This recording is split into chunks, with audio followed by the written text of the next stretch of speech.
Chapter 18.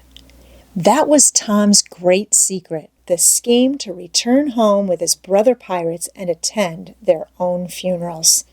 They had paddled over to the Missouri shore on a log at dusk on Saturday, landing 5 or 6 miles below the village.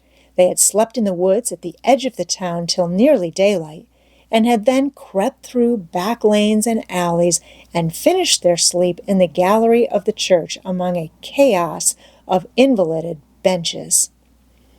At breakfast Monday morning, Aunt Polly and Mary were very loving to Tom and very attentive to his wants. There was an unusual amount of talk. In the course of it, Aunt Polly said, "Well, I don't say it wasn't a fine joke, Tom, to keep everybody suffering a'most a week so you boys had a good time. But it is a pity you could be so hard-hearted as to let me suffer so. If you could come over on a log to go to your funeral, you could have come over and give me a hint some way that you weren't dead, but only run off." "Yes, you could have done that, Tom," said Mary, "and I believe you would if you had thought of it." "Would you, Tom?" said Aunt Polly, her face lighting wistfully. "Say, now, would you, if you'd thought of it?" Well, I don't know. 'Twould have spoiled everything." "Tom, I hoped you loved me that much," said Aunt Polly with a grieved tone that discomforted the boy. "It would have been something if you'd cared enough to think of it, even if you didn't do it." "Now, Auntie, that ain't any harm," pleaded Mary. "It's only Tom's giddy way. He is always in such a rush that he never thinks of anything." "More's the pity," Sid would have thought, and Sid would have come and done it, too. "Tom, you'll look back some day when it's too late and wish you'd cared a little more for me when it would have cost you so little." "Now, Auntie, you know I do care for you," said Tom. "I'd know it better if you acted more like it." "I wish now I'd thought," said Tom with a repentant tone. "But I dreamt about you anyway. That's something, ain't it?" "It ain't much. A cat does that much. But it's better than nothing. What did you dream?" "Why, Wednesday night I dreamt you was sitting over there by the bed, and Sid was sitting by the wood box, and Mary next to him." "Well, so we did. So we always do. I'm glad your dreams could take even that much trouble about us." "And I dreamt that Joe Harper's mother was here." "Why, she was here. Did you dream any more?" "Oh, lots, but it's so dim now." "Well, try to recollect, can't you?" "Somehow, it seems to me that the wind blowed the... Try harder, Tom. The wind did blow something. Come." Tom pressed his fingers on his forehead an anxious minute, and then said, I've got it now. It blowed the candle." "Mercy on us! Go on, Tom, go on." "And it seems to me that you said, why, I believe that door—" "Go on, Tom." "Just let me study a moment, just a moment. Oh, yes, you said you believed the door was open." "As I'm sitting here, I didn't I, Mary? Go on." And then, well, I won't be certain, but it seems like as if you made Sid go and, well, what did I make him do, Tom? What did I make him do?" "You made him, you made him shut it." "Well, for the land's sake, I never heard the beat of that in all my days. Don't tell me there ain't anything in dreams any more. Sereny Harper shall know of this before I'm an hour older. I'd like to see her get around this with her rubbish 'bout superstition. Go on, Tom." "Oh, it's all getting just as bright as day now. Next, you said I warn't bad. only mischievous and harum-scarum, and not any more responsible than, I think it was a colt or something. And so it was. Well, goodness gracious. Go on, Tom. And then you began to cry. So I did. Not the first time, neither. And then Mrs. Harper, she began to cry and said Joe was just the same, and she wished she hadn't whipped him for taking cream when she'd throwed it out her own self. Tom, the Spirit was upon you. You was a-prophesying. That's what you was doing. Land alive. Go on, Tom. Then Sid, he said, I don't think I said anything, said Sid. Yes, you did, Sid, said Mary. Shut your heads and let Tom go on. What did he say, Tom? I think he said he hoped I was better off where I was gone to, but if I'd been better sometimes. There, do you hear that? It was his very words. And you shut him up sharp. I lay I did. There must have been an angel there. There was an angel there somewheres.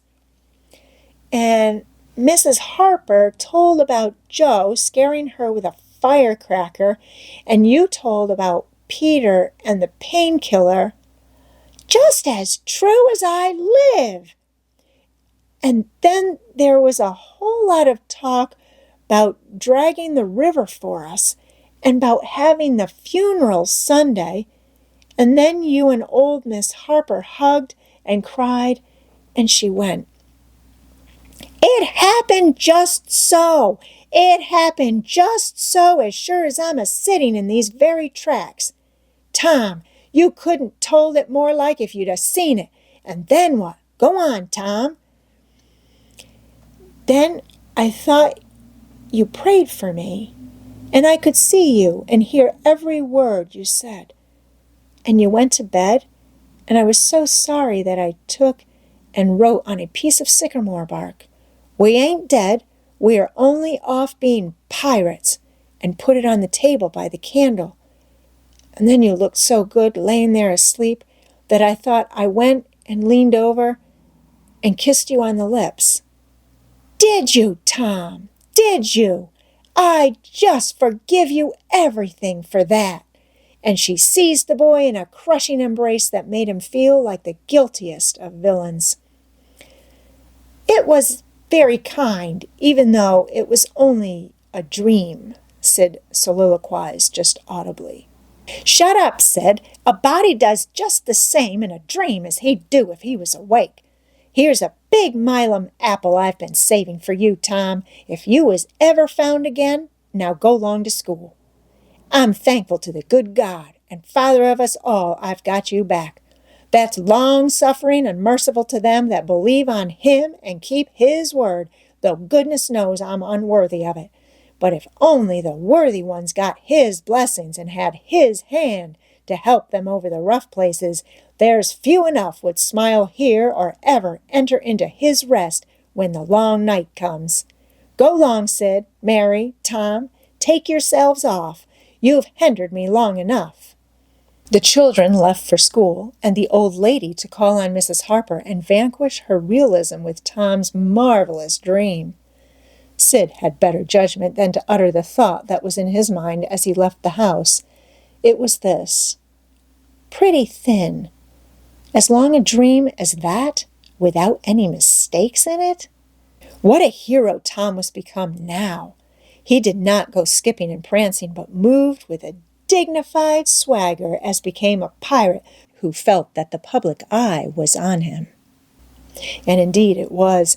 He tried not to seem to see the looks or hear the remarks as he passed along, but they were food and drink to him.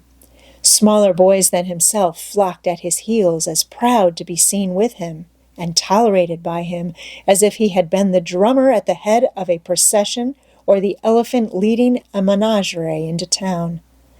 Boys of his own size pretended not to know he had been away at all, but they were consuming with envy, nevertheless. They would have given anything to have that swarthy, sun-tanned skin of his and his glittering notoriety. And Tom would not have parted with either for a circus. At school, the children made so much of him and of Joe and delivered such eloquent admiration from their eyes that the two heroes were not long in becoming insufferably stuck up. They began to tell their adventures to hungry listeners, but they only began, it was not a thing likely to have an end, with imaginations like theirs to furnish material.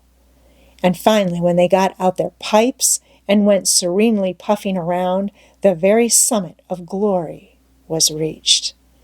Tom decided that he could be independent of Becky Thatcher now. Glory was sufficient. He would live for glory. Now that he was distinguished, maybe she would be wanting to make up. Well, let her. She should see that he could be as indifferent as some other people. Presently she arrived. Tom pretended not to see her. He moved away and joined a group of boys and girls and began to talk. Soon he observed that she was tripping gaily back and forth with flushed face and dancing eyes, pretending to be busy chasing schoolmates and screaming with laughter when she made a capture. But he noticed that she always made her captures in his vicinity, and that she seemed to cast a conscious eye in his direction at such times, too. It gratified all the vicious vanity that was in him, and so, instead of winning him, it only set him up the more and made him the more diligent to avoid betraying that he knew she was about. Presently she gave over skylarking and moved irresolutely about, sighing once or twice and glancing furtively and wistfully toward Tom. Then she observed that now Tom was talking more, particularly to Amy Lawrence, than to anyone else.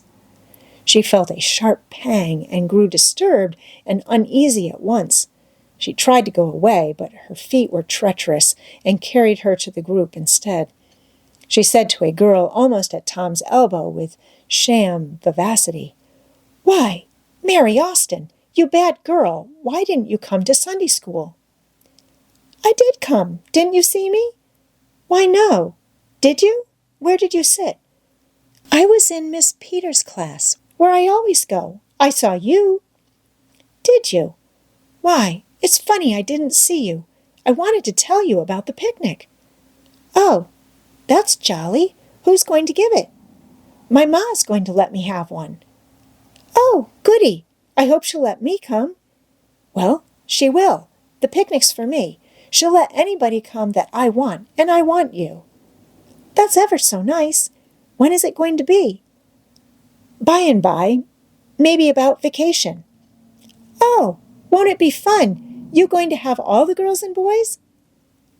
"Yes, everyone that's friends to me, or wants to be," and she glanced ever so furtively at Tom. But he talked right along to Amy Lawrence about the terrible storm on the island, and how the lightning tore the great sycamore tree all to flinders, while he was standing within 3 feet of it. "Oh, may I come?" said Grace Miller. "Yes." "And me?" said Sally Rogers. "Yes." "And me too?" said Susie Harper. "And Joe?" "Yes." And so on, with clapping of joyful hands till all the group had begged for invitations but Tom and Amy. Then Tom turned coolly away, still talking, and took Amy with him. Becky's lips trembled, and the tears came to her eyes. She hid these signs with a forced gaiety and went on chattering, but the life had gone out of the picnic now and out of everything else. She got away as soon as she could and hid herself and had what her sex call a good cry. Then she sat moody with wounded pride till the bell rang. She roused up now with a vindictive cast in her eye and gave her plaited tails a shake and said she knew what she'd do. At recess, Tom continued his flirtation with Amy with jubilant self-satisfaction, and he kept drifting about to find Becky and lacerate her with the performance. At last he spied her, but there was a sudden falling of his Mercury. She was sitting cozily on a little bench behind the schoolhouse, looking at a picture book with Alfred Temple. And so absorbed were they, and their heads so close together over the book, that they did not seem to be conscious of anything in the world besides. Jealousy ran red-hot through Tom's veins. He began to hate himself for throwing away the chance Becky had offered for a reconciliation. He called himself a fool, and all the hard names he could think of. He wanted to cry with vexation. Amy chatted happily along as they walked, for her heart was singing, but Tom's tongue had lost its function. He did not hear what Amy was saying, and whenever she paused expectantly, he could only stammer an awkward assent, which was as often misplaced as otherwise. He kept drifting to the rear of the schoolhouse again and again, to sear his eyeballs with the hateful spectacle there. He could not help it. And it maddened him to see, as he thought he saw, that Becky Thatcher never once suspected that he was even in the land of the living.